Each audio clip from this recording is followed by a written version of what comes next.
We continue to track the aftermath of a major earthquake off the coast of Russia today. Just hours ago, Japan was hit with tsunami waves, forcing evacuations on land and in the ocean. This video you see right here shows Hokkaido around 7:30 our time.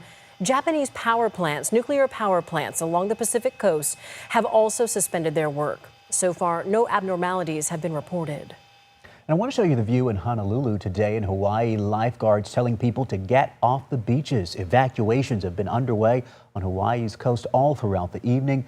The islands remain under threat as tsunami waves make their way towards the islands and the west coast. Yeah, it's a serious situation. We have been bringing you coverage throughout the night right here on ABC 10. Yeah, reporter Jim Nelson from our sister station in Seattle has a look at the conditions in Washington state tonight.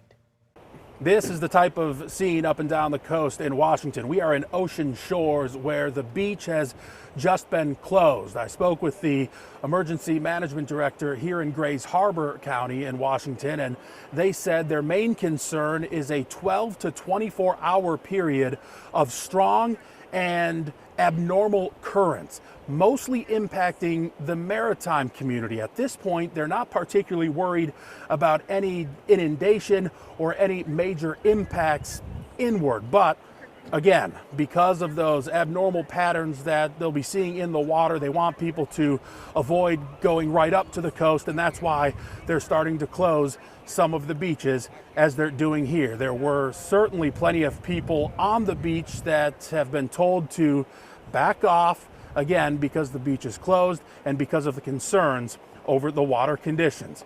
Could be a 24-hour event with those strong currents. In Ocean Shores, Washington, Jim Nelson.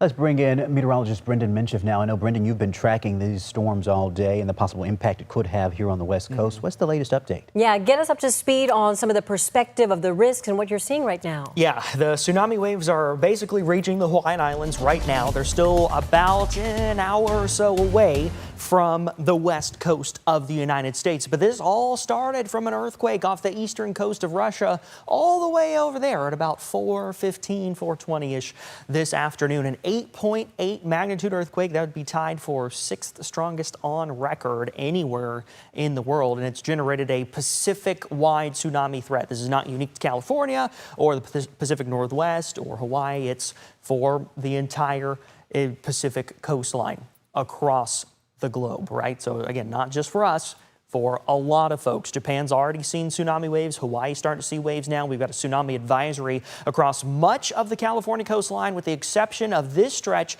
the northern tip of Cape Mendocino all the way up to the state line with Oregon. Del Norte County and Crescent City going to be the area of highest concern with up to about 5-foot waves lasting 30 hours, 30 hours, 5-foot waves for 30 hours up there. That's why we have that tsunami warning up for the north coast, and the rest of the California coast is under a tsunami advisory. In the Bay Area and Monterey Bay as well, wave heights of additional a foot, maybe at that, not much more than that. But remember, this is on top of your baseline water height, your baseline wave height. So we're talking about another up to 1 foot.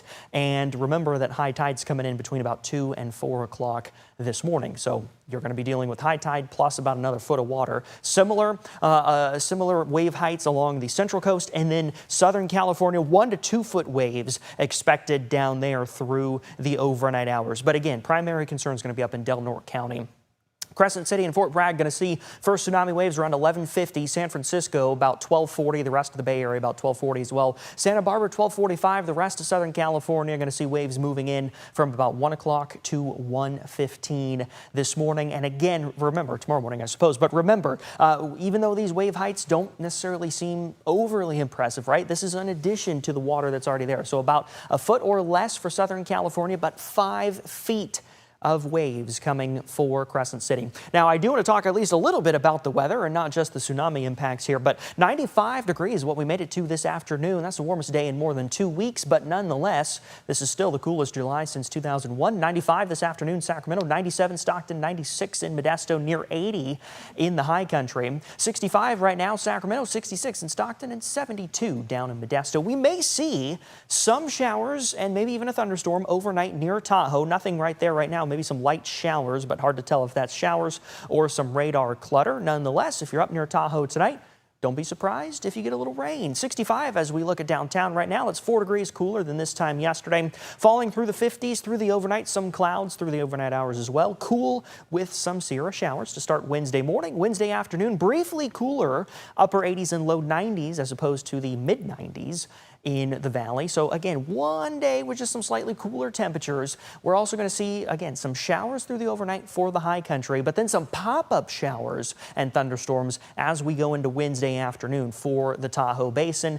Mainly going to be moving off to the northwest, but still places like Tahoe, Truckee, and the eastern slope, Reno, likely going to be seeing some rain and thunder tomorrow afternoon. 89 tomorrow in Sacramento, 90 on Thursday, 91 Friday, so a little bit below normal for the time of year. Pretty nice start to August as well, because August starts on Friday, and then we go into those mid-90s next week.